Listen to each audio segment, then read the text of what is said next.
Praise the lord. హల్లెలూయా. చెప్దాం హల్లెలూయా. మంచిది, లేచి నిలబడదాం. ఈ దినం కొరకు సిద్ధపరిచిన వాక్య పఠనాన్ని చదువుకుందాం. దానియేలు గ్రంథము మొదటి అధ్యాయము పేజ్ నంబర్ 731. దానియేలు గ్రంథం మొదటి అధ్యాయము పేజ్ నంబర్ 731. మొదటి అధ్యాయము 12వ వచనాన్ని చదువుతాను. 12వ వచనం: భోజనమునకు శాఖ ధాన్య దానములను, పానమునకు నీళ్లు నీ దాసుడగు మగు ఇచ్చి దయచేసి 10 దినముల వరకు మమ్మను పరీక్షించుము. దయచేసి 10 దినముల వరకు మమ్మను పరీక్షించుము. ప్రార్థన. చిన్న ప్రార్థన. ఈ ఉదయకాలపు శిలువ ధ్యానములో ప్రభు పాదాల చెంత మరొక దినము గడుపుటకు, సిలువను మోయుటకు ప్రభు మనకిచ్చిన అవకాశాన్ని బట్టి 2 చేతులు పైకెత్తి ప్రార్థన చేద్దాం. ఈ దినం చేయబోతున్న ప్రార్థన విజ్ఞాపన నీ ఉపవాసాన్ని ప్రభు అంగీకరించి నీకు ప్రతిఫలం ఇచ్చులాగా 2 చేతులు పైకెత్తి ప్రభు పాదాల చెంత ప్రార్థన చేద్దాం. ఈ దినం ప్రభు నీ ప్రార్థనలన్నీ కూడా సఫలము చేయులాగా, నీ ఉపవాసాన్ని ప్రభు ముద్రించి నీకు ప్రతిఫలం ఇచ్చులాగా మన 2 చేతుల పైకెత్తి స్వరమెత్తు నిమిషం ప్రార్థన చేద్దాం. ప్రభుకి నీ ఉపవాసం అంగీకారంగా ఉండునుగాక. ప్రభు నీ ప్రార్థనలన్నీ కూడా సఫలము చేయులాగా, ఇవాళ ఏ సమస్యతో ప్రభు సన్నిధికి వచ్చావో, ఏ బాధల్లో వచ్చావో వాటన్నిటికీ ప్రభు నివారణ ఇచ్చులాగా, దేవుడు నీతో ముఖాముఖిగా ప్రభు మాట్లాడులాగా, మోషేతో మాట్లాడిన దేవుడు నీతో కూడా ముఖాముఖిగా ఉదయకాలపు దర్శనమిచ్చి ప్రభు మాట్లాడులాగా చేతుల పైకెత్తి ప్రార్థన చేద్దాం. సంఘమంతా ప్రార్థన చేద్దాం. సంఘమంతా ప్రార్థన చేద్దాం. ప్రార్థిద్దాం. ప్రభు ఈ 40 దినాలు ఉపవాస ప్రార్థనలు, శిలువ ధ్యానంలో ప్రభు మనందరి కూడా వాక్కు ద్వారా దర్శించులాగా ప్రభు తన సన్నిధి మన మధ్యలో ఉంచులాగా, ఆత్మ సన్నిధి, ఆత్మ సంచారం మన మధ్యలో జరుగులాగా, సన్నిధిలో మహిమతో ప్రభు మనల్ని నింపులాగా ఆత్మ కార్యములు ప్రభు జరిగించులాగా స్వరమెత్తి ప్రార్థిద్దాం. ప్రభు నీ ప్రార్థనలన్నీ కూడా సఫలము చేయులాగా నీ ప్రార్థనలన్నీ ప్రభు అంగీకరించులాగా నీ ఉపవాసాన్ని ప్రభు ముద్రించులాగా. హల్లెలూయా. స్తోత్రం. హల్లెలూయా. స్తోత్రం.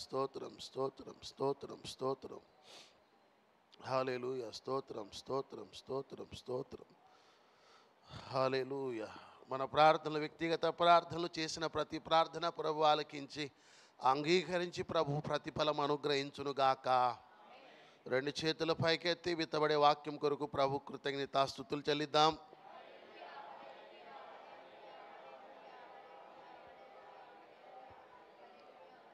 ప్రార్థన.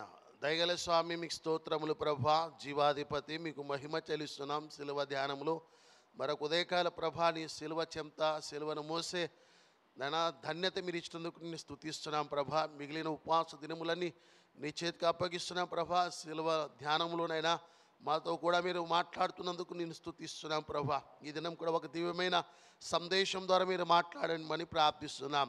అయ్యా, నీ బిడ్డలు నీ సన్నిధికి వచ్చారు ప్రభా.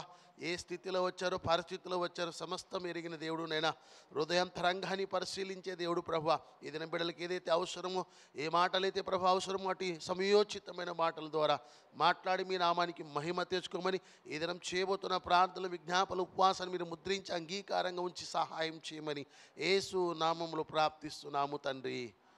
చెప్దాం ఆమేన్. హల్లెలూయా. దాచేసి కూర్చుందాం. వాక్య ధ్యానంలోకి వెళ్దాం. వాక్య ధ్యానంలో ఎంతమ్మా సంఖ్య? 10. చెప్పండి. 10 పరీక్షలు రాసిరా? 10 10th ఎగ్జామ్ రాసిరా? మీరు ఎవరైనా ఇలా 10th అప్పట్లో ఇప్పట్లో రాసిన వాళ్ళు చెప్తాండి. 10th ఎగ్జామ్ అప్పట్లో పాసా ఫెయిలా? అమ్మా పాస్, అందరు పాస్. మంచి సరే, మన సంఖ్య 10. చెప్పండి, 10. అసలు ఒకటి చెప్పండి, ఒకటికి వెళ్ళి చెప్పుకుంటారండి. వారు అంత్యలో మొట్టమొదట శిష్యులు క్రైస్తవులు అంటే ఫస్ట్ 1. 2 నిన్ను వలె నీ పొరుగు వారిని ప్రేమించు. 3 జర చెప్పండి, దేవుని యందు భయభక్తులు. 3 4 పాపాలు ఒప్పింపజేస్తుంది. 5 అమ్మా ప్రార్థనలో మన వాళ్ళ రక్షణ కొరకు మనం ప్రార్థన చేయాలి. రైట్. 6 మనుషుల సంఖ్య 6. 7 దేవుని సంఖ్య. ఓకే. 8 ఓకే. 9 దేవుని మహిమ పరచాలి. ఇవాళ 10 రైట్. వాక్య ధ్యానంలో దానియేలు గ్రంథం 1వ అధ్యాయంలో మనం చదువుకున్న భాగంలో 12వ వచనంలో 12 అంటే దానియేలు గ్రంథం 1వ అధ్యాయంకి వెళ్ళి మీరు చదువుతూ ఉంటే ఈ దానియేలు వీరిని ఏం చేశారంటే వీరిని చెర పట్టుకొని తీసుకొని వచ్చారు. బబులోను సామ్రాజ్యంలో నెబుకద్నెజర్ అనే రాజు ఏం చేశారంటే దండెత్తి వెళ్ళి దానియేలు వీరిని కొంతమందిని ఏం చేశారంటే చెర పట్టుకొని తీసుకొని వచ్చారు. చెర అంటే తెలుసు కదా, బందీలుగా చేసి బానిసలుగా తీసుకొని వచ్చారు. ఇప్పుడు ఈ తెచ్చిన వాళ్ళు ఎవరున్నారంటే దానియేలు మనకు అనిపిస్తాడు. దానియేలు వీళ్ళు ఎలాంటి వారంటే ఎవరిని చెర పట్టుకొని తీసుకొచ్చారంటే వినాలి. ఆ రాజు ఆ దేశపు వారు ఎవరిని చెర పట్టుకొని తీసుకొని వచ్చారంటే భూమి మీద అత్యంత జ్ఞానం కలిగిన వారిని అంటే విలువైన మనుషుల్ని చెర పట్టుకొని తీసుకొని వచ్చారు. ఇప్పుడు ఆ బబులోను దేశంలో ఉన్నారు చూసారా, వారికి ఇప్పుడు రాజు ఏం చేస్తున్నాడంటే విలువైన వ్యక్తులు కదా, చాలా అమూల్యమైన వ్యక్తులు అంటే ముత్యం కంటే ఎక్కువ గనులు వాళ్ళు ఎట్లా చూడాలి అంటే వారికి ఒక ప్రత్యేకమైన ఒక టీం తయారు చేశారు రాజు. ఆ టీం తయారు చేసి ఏం చేశారంటే అందులో ఒకరిని అధిపతిగా ఉంచాడు. అతని పేరు నపుంసకుల అధిపతి. అంటే వీళ్ళందరి మీద అతను ఇన్ఛార్జ్ అనమాట. అంటే ఏం తింటారు, ఏం తినాలో, ఏం చేయాలో అవి అన్నీ చెప్పడానికి రాజు ఒక వ్యక్తిని నియమించాడు.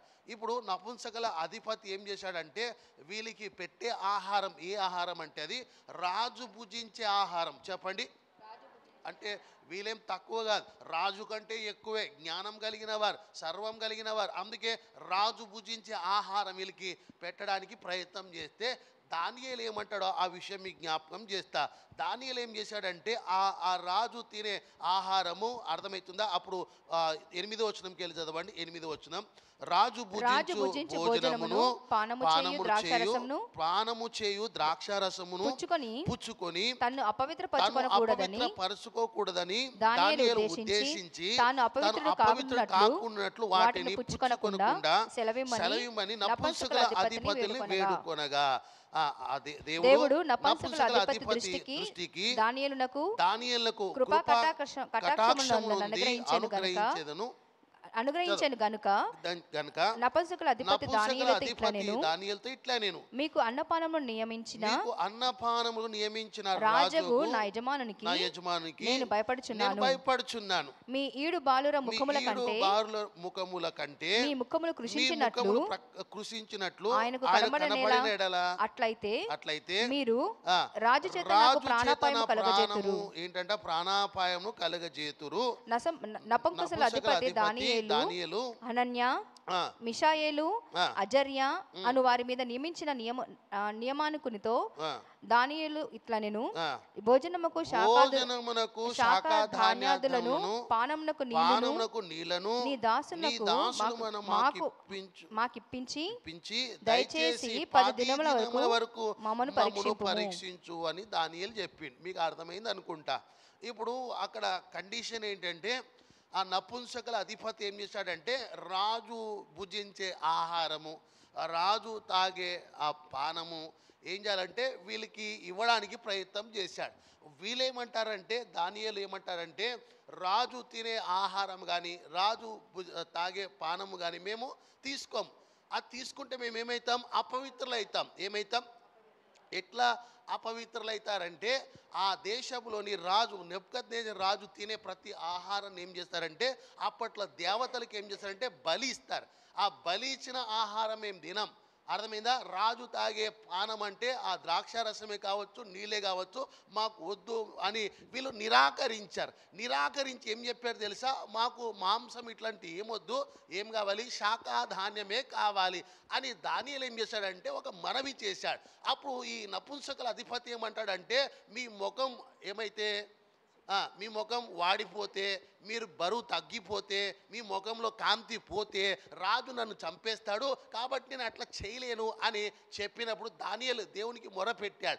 దానియేలు మొర దేవుడు విని ఆ నపుంసకుల అధిపతి యొక్క మనసు దేవుడు మార్చేశాడు. ఇప్పుడు దానియేలు 12వ వచనంలో ఏమంటాడు చదవండి. 12వ వచనంలో భోజనమునకు శాఖాధాన్యములను పానమునకు నీళ్లను నీ దాసులకు మాకు ఇప్పించి దయచేసి 10 దినముల వరకు పరీక్షించు. 10 అనే సంఖ్య ఏం చెప్తుంది? పరీక్ష అని చెప్తుంది.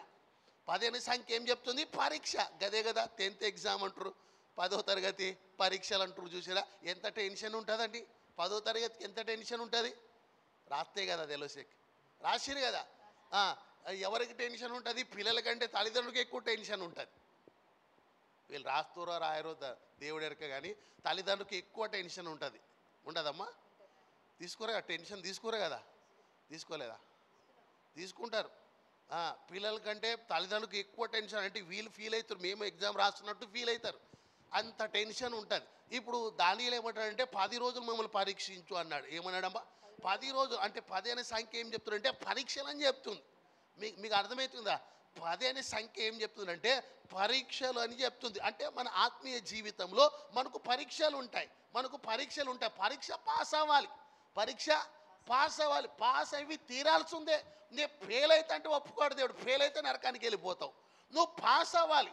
10th ఎగ్జామ్ పాస్ అవుతావా ఓ దేవుడు ఎరక, కానీ ఏంటి విశ్వాస పరీక్షలో మాత్రం నువ్వు పాస్ అవ్వాలి. స్తోత్రం చెప్పండి, స్తోత్రం చెప్పండి. ఇప్పుడు దానియేలు ఏమంటాడంటే 10 రోజులు మాకు అవకాశం, 10 రోజులు మనల్ని పరీక్షించు. ఆ 10 రోజులు మా ముఖంలో తేడా వస్తే, మేము బరువు తగ్గిపోతే, మా ముఖంలో కాంతి లేకపోతే నువ్వు చెప్పినట్టు రాజు భుజించే ఆహార పాని మేము తీసుకుంటాం అని దానియేలు చెప్తున్నాడు. ఇక్కడ నపుంసకుల అధిపతి ఏం చేశాడంటే ఒప్పుకున్నాడు. స్తోత్రం చెప్దాం, హల్లెలూయా. 10 అనే సంఖ్య ఏం చెప్తుందమ్మా? చెప్పండి. పరీక్షలు ఉంటాయని చెప్తుంది. మనకి ఏముంటాయంటే పరీక్షలు ఉంటాయి. చెప్పండి, మనకి ఏముంటాయి? పరీక్షలు ఉంటాయి. ఆత్మీయ జీవితంలో క్రైస్తవులకి ఎక్కువ పరీక్షలు ఉంటాయి. ఎందుకంటే మనం జీవం గల దేవుణ్ణి సేవిస్తున్నాం, వెంబడిస్తున్నాం, ఆయన మార్గంలో నడుస్తున్నాం, కాబట్టి మనకే ఎక్కువ పరీక్షలు వస్తాయి. ఈ పరీక్ష అంటే ఏంటి తెలుసా? పరీక్ష అంటే ఏంటండి? పరీక్ష అంటే మనం రాసే పరీక్ష కాదు. పరీక్ష అంటే చెప్పండి, పరీక్ష అంటే ఇంకా తెలుగులో పదాలు చెప్పండి. పరీక్షకు పర్యాయ పదాలు చెప్పండి. శోధన అని, పరిశోధన, ఇవన్నీ మనకు ఉంటాయి, ఇవన్నీ మనకు వస్తుంటాయి, మనం వద్దన్న వస్తుంటాయి. ఎలాంటి అంటే ఈ పరీక్షలు సీజన్ లాంటి. చెప్పండి అంటే ఏంటో? సీజన్స్ ఉంటాయి కదమ్మా, మూడు కాలాలు ఉంటాయి కదా. ఏ కాలం చెప్పండి? ఇదే కాలం ఎండాకాలం, తర్వాత వర్షాకాలం వస్తుంది, తర్వాత వస్తుంది చలికాలం వస్తుంది కదా.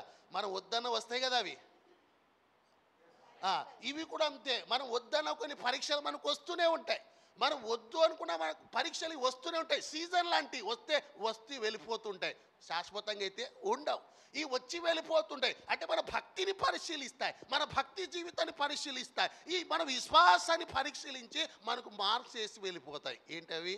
పరీక్షలు. ఇప్పుడు దానియేలుకి ఏమొచ్చిందంటే దానియేలు అంటాడు 10 రోజులు మమ్మల్ని పరీక్షించు అన్నాడు. ఎన్ని రోజులు?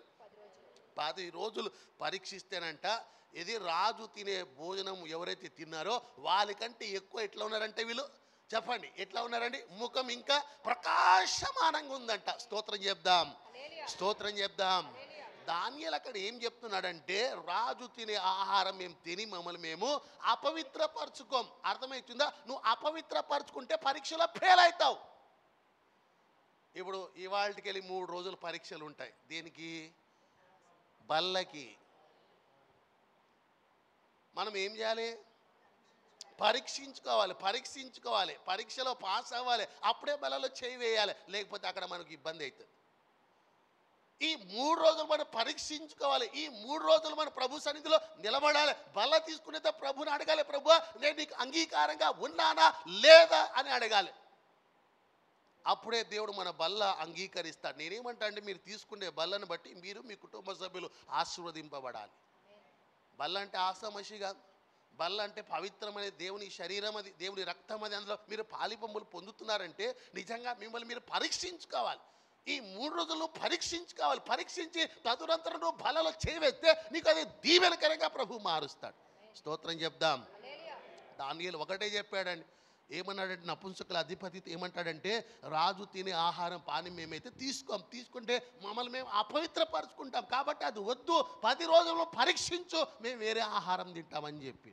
10 రోజులు పరీక్ష. ఎన్ని రోజులండి? గదే 10 అంటే ఏం చెప్పండి? పరీక్ష.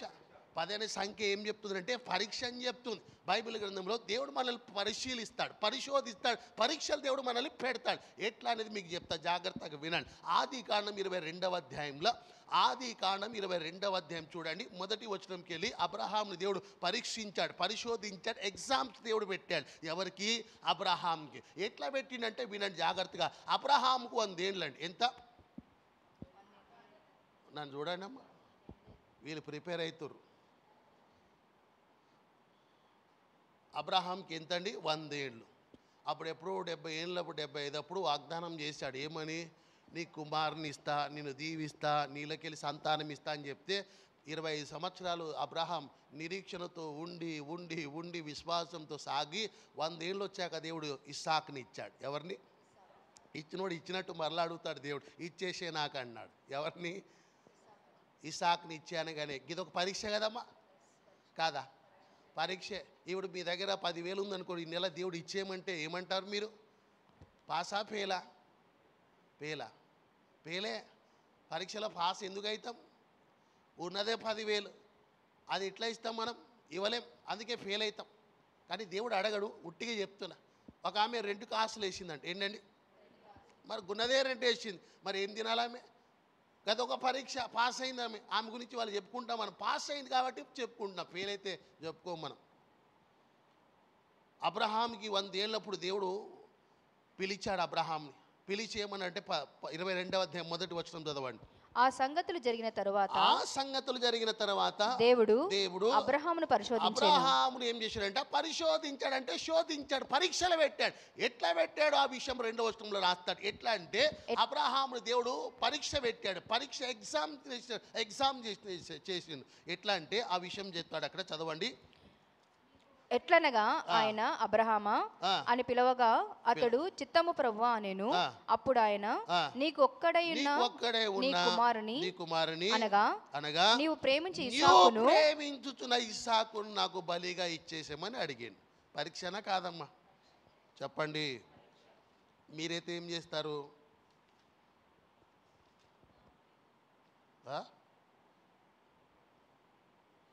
మీరైతే ఏం చేస్తారు? మీరైతే ఏం చేస్తారమ్మా? దేవుడు ఇవ్వ అనగానే మీరు ఏం చేస్తారు? హలో, నెట్వర్క్ రావట్లేదు అంటారా? కనెక్షన్ కట్ చేసుకుంటారు దేవుడు కావాలనే. మీరు ఎట్లా ఏం చేయాలి మరి? మిమ్మల్ని అడిగింది అనుకో దేవుడు ఏం చేయాలి? అప్పటి వరకు బాగానే విన్నారు. ఆ కుమారుని ఇచ్చేసి అనగానే హలో హలో అన్నట్టే ఉంటుంది. మరి ఏం చేస్తాం? ఫెయిల్ అవుతాం. ఏమవుతాం? అబ్రహాం పాస్ అయింది కాబట్టి అబ్రహాం మనకి ఏమయ్యాడంటే విశ్వాసానికి తండ్రి అయ్యాడు. పాస్ అయింది కాబట్టి తండ్రి అయ్యాడు. ఫెయిల్ అయితే అసలు అబ్రహాం గురించి మనం చెప్పుకునేటోళ్ళమే కాదు. పాస్ అయిండు, పరీక్షలు ఏమైందమ్మా? పాస్ అయింది. ఎట్లా అంటే దేవుడు అబ్రహాం అంట పరిశోధించాడు. ఈ మాట చూడండి, మీకు అర్థమవుతుందా? పరీక్షలు పెట్టిండు. ఎవరికి? అబ్రహాంకి. అసలు ఇచ్చుడే లేట్ ఇచ్చిండు పిల్లల్ని. ఇక ఏం చేసినమ్మా? మరలా నాకు ఇచ్చేసాయి అని అడిగాడంట. 22వ అధ్యాయం 2వ వచనం చదువుతాం. దేవుడు అబ్రహాంకి చాలా స్పష్టంగా చెప్తున్నాడు, నువ్వు ప్రేమించుచున్న నీ కుమారుని ఇస్సాకు నాకేం చేయి? బలిగా ఇచ్చేసే అనగానే అబ్రహాం ఒక మాట మాట్లాడుకున్నా. చూడండి, విశ్వాసంతో ఏం చేశాడు తెలుసా? దేవుడు రాత్రి ప్రత్యక్షమైతే ఆ పొద్దునంట తెల్లవారు లేచి, అంటే పెందల కడ లేచి అబ్రహాం ఏం చేశాడు తెలుసా? దహన బలి కొరకు సర్వం సిద్ధపరచుకొని ఇస్సాకుని 2 పని మనుషులు తీసుకొని దేవుని పర్వతం ఎక్కి అబ్రహాం ఇస్సాకుని ఇవ్వడానికి సిద్ధపడ్డాడు. పరీక్షలో పాస్ అయ్యాడు. స్తోత్రం చెప్పండి. 10 సంఖ్య ఏం చెప్తుందమ్మా? చెప్పండి, పరీక్షలు ఉంటాయి చూసారా మనకు ఆత్మీయ జీవితంలో. ఇప్పుడు అబ్రహాం విశ్వాసంలో గెలిచాడు, అబ్రహాం విశ్వాసంలో పాస్ అయ్యాడు. అందుకే అబ్రహాం ఎవరండి? విశ్వాసానికి తండ్రి. ఇవాళ మనం ఎవరము? అబ్రహాం సంతానం. లూకాసు వార్త 18లో రాస్తాడు మనం అంతా అబ్రహాం సంతానం. మనలో కూడా అధికమైన విశ్వాసం ఉండాలి. స్తోత్రం చెప్పండి, స్తోత్రం చెప్పండి. 10 అనే సంఖ్య. పరీక్షలు ఉంటాయి. ఏముంటాయి? నువ్వు వద్దన్నా ఉంటాయి ఈ పరీక్షలు. అర్థమైందా? నీకు శోధనలు, బాధలు, ఇరుకులు, ఇబ్బందులు వస్తూనే ఉంటాయి. సీజన్ లెక్క వచ్చి వెళ్ళిపోతూనే ఉంటాయి. నేను తట్టి వెళ్ళిపోతూనే ఉంటాయి. నువ్వు ఇలా ఏమవ్వాలంటే పాస్ అవ్వాలి. చెప్పండి, ఏమవ్వాలి? పాస్ అవ్వాలి. పాస్ అయితేనే నీకు విలువ ఉంటుంది. పాస్ అయితేనే ప్రభు దృష్టిలో నువ్వు ఘనుడివి. నువ్వు ఫెయిల్ అయినావు అనుకో, నేను ఎవ్వరు కూడా చూడు. పాస్ అవ్వాలి. 10 అనే సంఖ్య ఏం చెప్తుందమ్మా? చెప్పండి, పరీక్ష అని చెప్తుంది. మనందరికీ ఏముంటాయి? పరీక్షలు ఉంటాయి. పరీక్షలు తదనంతరం ఏమవుతామంటే ఏదో ఒకటి అవుతాం. ఐఏఎస్, ఐపీఎస్ ఏదో ఒకటి అవుతాం. అదేదో మీకు చెప్తా, విషయం చెప్తా. చూడండి, బైబిల్ గ్రంథంలో యోబు గ్రంథం 23వ అధ్యాయం. యోబు గ్రంథం 23వ అధ్యాయం 10వ వచనం చదవండి. 23:10. నేను నడుచు మార్గము ఆయనకు తెలియను, దేవునికి తెలుసు. ఆయన నన్ను శోధించిన తరువాత. చూసిరా, ఆయనంట మనల్ని ఏం చేస్తాడు తెలుసా? శోధిస్తాడు. శోధించిన తర్వాత నేను సువర్ణం వలె కనబడుదును. చూసిరా, మీరు బంగారం లెక్క కనపడాలంటే ఏముంటాయి మీకు? మొదట శోధనలు, పరీక్షలు ఉంటాయి. వింటురా, మనకు ప్యూర్ బంగారం అని ఎట్లా తెలుస్తుందమ్మా? ఇప్పుడు 18 క్యారెట్ ఉందా? తెలుసు కదా బంగారం గురించి. ఒకసారి ఇట్లా అనండి, తెలుసు అనేటోళ్ళు ఎత్తండి అమ్మా ఇట్లా మంచిగా. అంటే నేను చెప్పాలా వద్దా చెప్తా. బంగారం గురించి తెలుసు కదా మీకు. 18 క్యారెట్ అంటే అదే 18 క్యారెట్ అంటే ఏంటి? దానికి ఏముంటుంది? ఎట్లా అది? సరే, 22 క్యారెట్ అంటే మీరు చెప్పట్లే. ఇప్పుడు 24 క్యారెట్ అంటారు కదా, అది ప్యూర్ అని ఎట్లా ఉంటుంది? ప్యూర్ అంటే ఎట్లా, ఏం చెప్పాలి? ఏముంటుంది? కల్తీ ఉండదు అందులో, ఏముండదు. ఇవాళ 1,00,000 రూపాయలు మీరు కొన్నారనుకోండి, రేపు అమ్మేటప్పుడు 1,00,000 వస్తుంది మీకు. అంటే రేట్ ఎక్కువ ఉంటే ఎక్కువ వస్తుంది. ఇలా తీసుడే ఉండదు, కలుపుడే ఉంటుంది. దేనికి? 24కి, 22కి. 22లో ఏముంటుంది? కల్తీ ఉంటుంది. ఏముంటుంది? లోపల రాగి ఉంటుంది. ఏముంటుందమ్మా? రాగి ఉంటుంది. ఇప్పుడు 18 ఉంది కదా, 18 అలా మొత్తం కల్తీనే ఉంటుంది. చూసారా? ఇప్పుడు 24 చూసారా? దాన్ని ప్యూర్ గోల్డ్ ఎప్పుడైతుంది? అది పూర్తిగా ఇట్లా బంగారం ఎప్పుడైతే తయారవుతుంది అది కొలిమిలో వేయాలి. ఏడమ్మా? అదే కదా కొలిమి అంటే అగ్నిలో వేసాకనే అది బంగారం అని తేలుతుంది. ఏ బంగారం? సువర్ణం అంటే ప్యూర్ గోల్డ్ అని తెలుస్తుంది. మనల్ని కూడా అంతే. విశ్వాస యాత్రలో పరీక్షలు ఉంటాయి. పరీక్షల తర్వాతే మనం విశ్వాసులమా అవిశ్వాసులమా దేవుడు చెప్తాడు. మనకి ఏముంటాయి? ఒకసారి పక్కన వాళ్ళు చెప్పండి, నీకు పరీక్షలు ఉంటాయని చెప్పండి.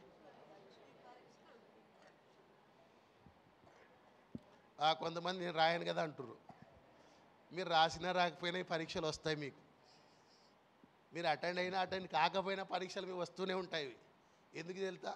మీరు బైబిల్ పట్టుకున్నారు చేతిలో బైబిల్ పెట్టుకుంటే పరీక్షలు ఉంటాయి అంతే. వద్దన్నా వస్తాయి పరీక్షలు. ఇలా మీరు ఏమవ్వాలంటే పాస్ అవ్వాలి. ఏమవ్వాలి? ఇప్పుడు యోబుకు మీరు చూడండి, యోబు గ్రంథం మొదటికెళ్ళి చదివితే యోబు గొప్ప ధనవంతుడు, ఆస్తిపరుడు, పరిశుద్ధుడు. అంటే అతనిలో పాపము లేదు. అతడు చెడుతనాన్ని విసర్జించాడు, యథార్థవంతుడు. ఇవన్నీ చెప్పుకుంటూ వచ్చాడు. ఆ దూజు దేశంలో అంట అంత గొప్ప ఆస్తిపడు ఒకడు లేడండి. ఇవంతా భక్తి అన్నీ బాగానే ఉన్నాయి. అకస్మాత్తుగా ఏమొచ్చిందంటే పరీక్షలు వచ్చాయి. ఏమొచ్చాయమ్మా చెప్తారా? పరీక్షలు వస్తే ఇక మొత్తం కోల్పోయాడు. ఏమీ లేవండి, ఏమీ లేవు. సున్నా అయిపోయాడు, జీరో బ్యాలెన్స్ అయిపోయాడు. అసలు ఏమి లేదు, దేహం కూడా సహకరించట్లేదు. అయినా యోబు చూడండి, ఆ పరీక్షలు ఏమయ్యాడంటే నిలబడ్డాడు. ఏమయ్యాడమ్మా? నిలబడ్డాడు. దేవుని పక్షం నిలబడ్డాడు. యెహోవా ఇస్తాడు, యెహోవా తీసుకుంటాడు అని చెప్తూ దేవుని ఎక్కడ దూషించకుండా పరీక్షలు అన్నీ పాస్ అయ్యాడు. అందుకే ఈ విషయం రాస్తాడు. 23:10 ఏమంటాడమ్మా? చదవండి, ఏమంటాడు? 23:10 నడుచు మార్గము ఆయనకు తెలియను, నన్ను చూసిరా. యోబు అంటాడు, దేవుడే నన్ను శోధించాడు, దేవుడే నన్ను పరిశోధించాడు, దేవుడే నాకు ఎగ్జామ్స్ పెట్టాడు. ఈ ఎగ్జామ్స్లో, ఈ పరీక్షలో నేను పాస్ అవ్వాలి. పాస్ అయితే ఏమవుతాను? సువర్ణమవుతాను. మీరేమవ్వాలి చెప్పండి? మీరు సువర్ణం అవ్వాలి. స్తోత్రం చెప్పండి. మీకు అర్థమైందా? మీరు ప్యూర్ గోల్డ్ అవ్వాలి. మీరు గోల్డ్ అవ్వాలి. చెప్పండి. రోల్డ్ గోల్డ్ అవ్వద్దు, గోల్డే అవ్వాలి. స్తోత్రం చెప్పండి. స్తోత్రం చెప్పండి. దేనికి పరీక్షలు ఉంటాయి? విశ్వాసానికి పరీక్షలు ఉంటాయి. మొదటి పేతురు పత్రిక మొదటి అధ్యాయం 7వ వచనం చూడండి. మొదటి పేతురు పత్రిక మొదటి అధ్యాయం 7వ వచనం చూడండి అమ్మా. 7వ వచనం. నశించిపోవు సువర్ణము, చూసిరా, నశించిపోవు సువర్ణము అగ్ని పరీక్ష వలన పడుచున్నదా దానికంటే అమూల్యమైన. చూసిరా, దేనికంటే? గోల్డ్ కంటే మన విశ్వాసం అంట అమూల్యమైన మీ విశ్వాసము. చూసిరా, గోల్డ్ కంటే కూడా అమూల్యమైనది మన విశ్వాసం. ఇక గోల్డ్కే అగ్ని పరీక్షలు వస్తే మనకేమొస్తాయి? అంతకన్నా ఎక్కువ వస్తాయి. అందరు పరీక్షల్లోనే ఉన్నారా?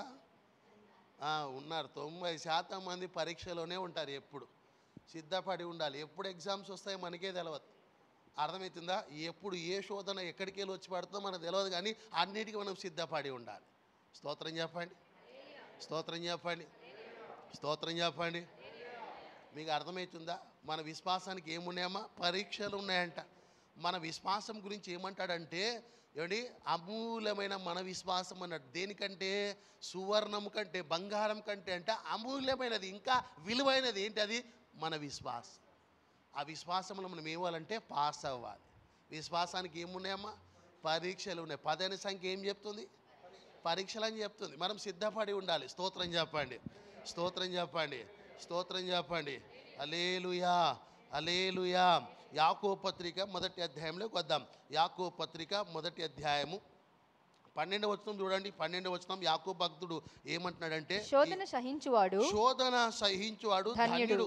చూసిరా, శోధన అంటే అర్థమైంది కదా? పరీక్షలు. శోధన సహించువాడు ధన్యుడు, సహించని వాడు అన్యుడు. ఇప్పుడు మీరు ధన్యులా అన్యులా? ఒకసారి చెప్పండి. నేను పక్కన వాళ్ళకి నేను ధన్యుడు అని చెప్పండి. చెప్పిరా అందరూ? కొంతమంది కదలలేదు. ఒకసారి చెప్పండి, అందరు చెప్పండి. నేను ధన్యుడే అని చెప్పండి. ఇక వాళ్ళు చెప్పుకోవట్లేదు, వాళ్ళు ఇంకా నిద్రలోనే ఉన్నారు. ఒకసారి చెప్పండి లేచి ఇట్లా, నేను ధన్యుడే అని చెప్పండి. మీరే చైర్లో కూర్చున్న వాళ్ళు మీరంతా చెప్పుకొని పక్కన వాళ్ళకి ధన్యుడే అని చెప్పండి.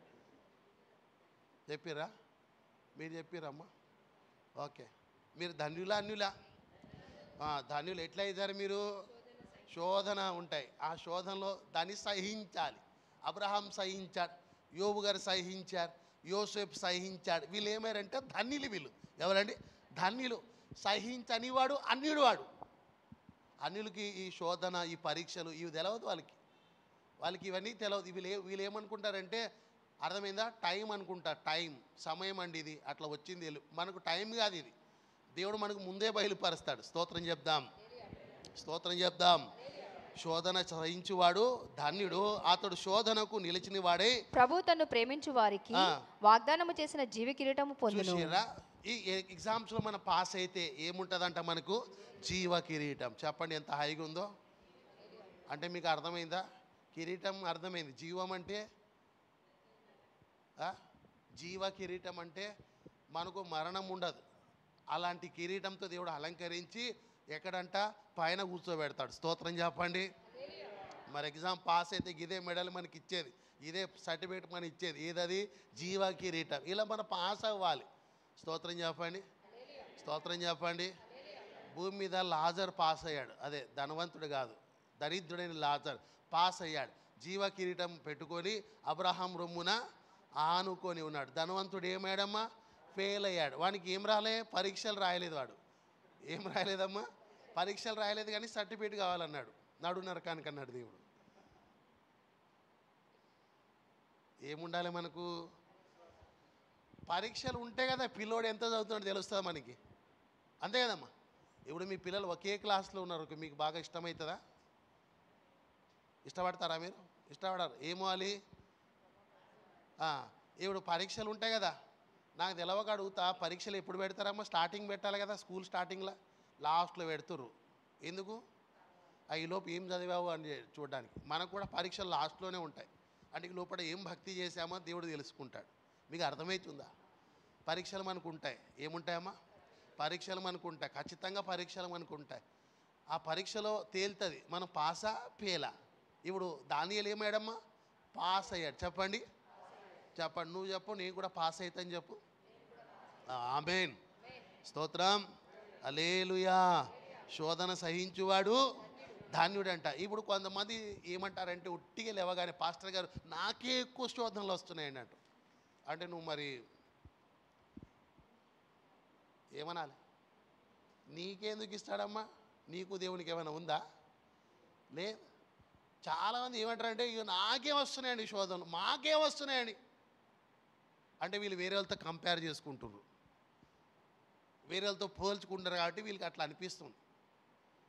చాలామంది ఫీలింగ్ అదే, నాకే వస్తున్నాయి, మాకే వస్తున్నాయి ఈ శోధనలు, ఇక పక్కింటి వాళ్ళకి రావట్లే, మా వాళ్ళకి ఎవరికి రావట్లే, నాకే వస్తున్నాయి అంటే మరి నీకే వస్తాయి.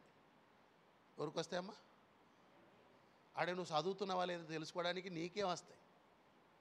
అసలు నీకు ఎంత వస్తుంది శోధన? నీకు ఎంత వస్తుంది? మొదటి కొరింథీయులకు రాసిన పత్రిక 10వ అధ్యాయము 13వ వచనం చూడండి. 10-13. సాధారణముగా మనుషులకు కలుగు శోధన తప్ప మరి ఏది సంభవింపలేదు. దేవుడు నమ్మదగినవాడు, మీరు సహింపదగినంతే ఇస్తాడు. మీరు ఎంత శోధనలు సహిస్తారో అంతే ఇస్తాడు. నాకే ఇచ్చాడు, నాకే ఎక్కువ వచ్చాయి అని నీ ఫీలింగ్ అది. నన్ను చూస్తుర్రా? నన్ను చూడండి. ఇప్పుడు మీకు అర్థమైందా? దేవుడు నీకు ఎన్ని ఇస్తాడమ్మా? ఎంత ఇస్తాడు శోధన? నువ్వు ఎంత సహిస్తావో అంతే ఇస్తాడు. నేను తయారు చేసింది ఆయనే కదా, ఆయనకే తెలుసు నువ్వు ఎంత సహిస్తావు అనేది. ఎంత సహించగలవు, ఎంత భారం మోయగలవో అంతే ఇస్తాడు. అంతకన్నా ఎక్కువ ఇస్తే నువ్వు టప్ అవుతావు అని దేవునికి తెలుసు. అంతకన్నా ఎక్కువ ఇచ్చిండనుకో మనం ఉండం. మీకు అర్థమవుతుందా? ఎంత ఇస్తాడంట? నీకు తగినంతే ఇస్తాడు, అంతకన్నా ఎక్కువ ఇవ్వడు. అది నీ ఫీలింగ్. నీకే ఇచ్చాడు, నాకే ఎక్కువ ఇచ్చాడు అనేది నీ ఫీలింగ్. ఎంత ఇస్తాడు దేవుడు? నువ్వు ఎంత సహించగలుగుతావో అంతే శోధనలు వస్తాయి. ఆ శోధనలు నువ్వు ఏమవ్వాలంటే పాస్ అవ్వాలి. ఏమవ్వాలమ్మా? పాస్ అవ్వాలి. స్తోత్రం చెప్పండి, స్తోత్రం చెప్పండి. మీ పిల్లలు కానీ 10th ఫెయిల్ అయ్యారు అనుకో, ఇంటర్ ఫెయిల్ అయ్యారు అనుకో, డిగ్రీ ఫెయిల్ అయ్యారు, కాలనీలో ఎట్లా ఉంటుందమ్మా? కాలనీలో ఎట్లా ఉంటుంది? సన్మానం చేస్తారు, దండేస్తారు, అంతే కదా? ఎట్లా ఉంటుంది? అవమానం కదా. ఇక మీరు కూడా ఆత్మీయ జీవితంలో ఫెయిల్ అయితే అంతకన్నా ఎక్కువ అవమానం. ఇంకింత భక్తి చేసి పాస్ అవ్వాలి మీరు. ఆమెన్ చెప్పండి. ఇంత భక్తి చేసి నరకంలో కనబడ్డారనుకోండి, కథం. పరీక్ష పాస్ అవ్వాలి. ఆమెన్ చెప్పండి, ఆమెన్ చెప్పండి. ఎంత ఇస్తాడంట మన దేవుడు నీకు శోధన? నువ్వు ఎంత సహిస్తావు అంతకన్నా ఎక్కువ. సహిస్తే నువ్వు ధన్యుడు. అర్థమైందా? పరీక్ష రాస్తే నువ్వు ధన్యుడు, నువ్వు పాస్ అవుతావు. ఆమెన్ చెప్పండి, ఆమెన్ చెప్పండి. 15వ సంఖ్య ఏం చెప్తుందమ్మా? పరీక్షలు ఉంటాయి ఆత్మీయ జీవితంలో. అడుగడుగున పరీక్షలు ఉంటాయి మనకు. గుర్తుపెట్టుకోండి, అడుగడుగున పరీక్షలు ఉంటాయి. దేవుడు కొన్నిసార్లు కావాలనే పరీక్షిస్తాడు, కావాలని దేవుడు పరీక్షిస్తాడు. అబ్రహాం కావాలనే పరీక్షించాడు దేవుడు. ఇసాకుని ఇచ్చినట్టు ఇచ్చాడు. ఏమన్నాడు? మరలా నాకు ఇచ్చేసి. పరీక్ష కదమ్మా, చెప్పండి, పరీక్షే. దేవుడు కావాలని కొన్ని పరీక్షలు పెడతాను, మనం పాస్ అవ్వాలి. స్తోత్రం చెప్పండి. 10 అని సంఖ్య మీకు అర్థమైంది కదమ్మా? ఏం చెప్తుంది? పరీక్షలు ఉంటాయని చెప్తుంది. స్తోత్రం చెప్దాం. హల్లెలూయా, హల్లెలూయా. టైం అయిపోయింది. బైబిల్లో 10 ఆజ్ఞలు ఉన్నాయి. ఏంటండి తెలుసా? 10 ఆజ్ఞలు ఏమేమి ఉంటాయి? 10 తెలుసు, కానీ వాళ్ళు ఏముంటాయి మనకి తెలియదు, అంతే కదమ్మా? 10 అయితే తెలుసు, 10 ఆజ్ఞలు కదమ్మా. 10 అయితే తెలుసు, కానీ వాళ్ళు ఏమేమి ఉంటాయో మనకు తెలియాలి. స్తోత్రం. 10 ఆజ్ఞలు ఎందుకు ఇచ్చాడు? ఆజ్ఞలు ఎందుకండి? మనం తప్పిపోకుండా ఉండడానికి ఆజ్ఞలు. తప్పిపోతే నరకానికి వెళ్తాం. తప్పిపోకుండా ఆజ్ఞలు నడిస్తే మార్గంలో చెప్పండి పరలోకానికి వెళ్తాం. అందుకే ఆజ్ఞలు ఇచ్చాడు. తప్పిపోకూడదని 10 ఆజ్ఞలు. స్తోత్రం చెప్దాం. 10 సంఖ్య పరీక్ష అని చెప్తుంది. ప్రార్థన చేద్దాం, మోకరించండి. వచ్చిన ప్రార్థన విత్తబడిన వాక్యం పరిశుద్ధాత్మదేవుడు మన వినికిలో దీవించులాగా ఈ దినం చేయబోతున్న ఉపవాస ప్రార్థనలు, విజ్ఞాపనలన్నీ ప్రభు ముద్రించి మనకు ప్రతిఫలం ఇచ్చులాగా 2 చేతులు పైకెత్తి ప్రభు కృతజ్ఞత స్తుతులు చెల్లిద్దాం.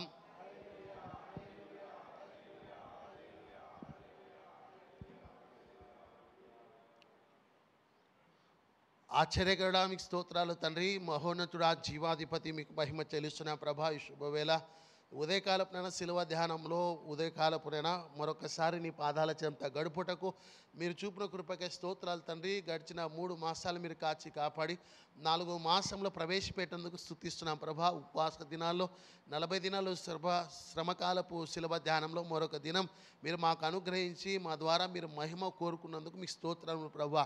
ఈ దినం ప్రభా విత్తబడిన వాక్యమును బట్టి ప్రార్థిస్తున్నాం తండ్రి. ఆత్మీయ జీవితంలో వచ్చే ప్రతి పరీక్షను ప్రభా ఎదుర్కోవడానికి కృప చూపించమని ప్రార్థిస్తున్నాం నాయన. ఎగ్జామ్స్ ప్రభా ఈ పరీక్షల్లో పాస్ అవ్వడానికి నాయన కృప చూపించమని ప్రార్థిస్తున్నాం నాయన. ఆత్మీయ జీవితంలో వచ్చే విశ్వాసానికి నాయన పరీక్షలన్నింటినీ జయించే ధన్యత దయచేయమని ప్రార్థిస్తున్నాం ప్రభా. ఈ దినం వాక్యం విన్న బిడ్డల జీవితంలో నేను గొప్ప కార్యములు మీరు జరిగించమని ప్రార్థిస్తున్నాం. ఆశతో ఆసక్తితోనైనా నీ సన్నిధికి ఉదయకాల భారం అనుకోకుండా వచ్చిన ప్రతి ఒక్కరు మీరు ఎత్తి పట్టుకోమని ప్రార్థిస్తున్నాం నాయన. వారిని దీవించమని ప్రార్థిస్తున్నాం ప్రభా. ఈ దినం వారు చేస్తున్న ప్రార్థన, విజ్ఞాపన, ఉపవాసాన్ని మీరు ముద్రించి అంగీకరించి ప్రతిఫలం దయచేయమని ప్రార్థిస్తున్నాం. ఈ దినమంతా కూడా నీ కటాక్షం చేత బిడ్డలు నడిపించి సహాయం చేయమని, ఈ 3 దినాలు ఉపవాస ప్రార్థనల ప్రభా శుద్ధీకరణ కూడికలో మీరు ఉండి నడిపించి మీ నామానికి మహిమ తెచ్చుకోమని యేసు నామములో ప్రార్థిస్తున్నాము తండ్రి. మన తండ్రి అయిన దేవుని ప్రేమ, కుమారుడైన యేసుక్రీస్తు వారి కృప, పరిశుద్ధాత్మక ఐక్యత, అన్యున్నత సహవాస్ ఇప్పుడున్న మనతోనూ లోకంలోని సకల పరిశుద్ధులకు సదాకాలం తోడే ఉండునగాక. యేసు రక్తమే జయం, శిలువ రక్తమే ప్రవేశం, సంపూర్ణ విషయం కలు, అపవాది క్రియకంత నాశనం కలిగి. ఆమేన్. Praise Lord. అందరికీ వందనాలు. May God bless you all. ప్రభు మీ అందరు దీవించునుగాక. ఇవాళ 3 రోజులు శుద్ధీకరణ కూడికలు ఉంటాయి. పాస్టర్ శేఖర్ డానియల్ గారు వస్తారు మధ్యాహ్నం 12 గంటలకి. త్వరగా రావడానికి ప్రయత్నం చేయండి.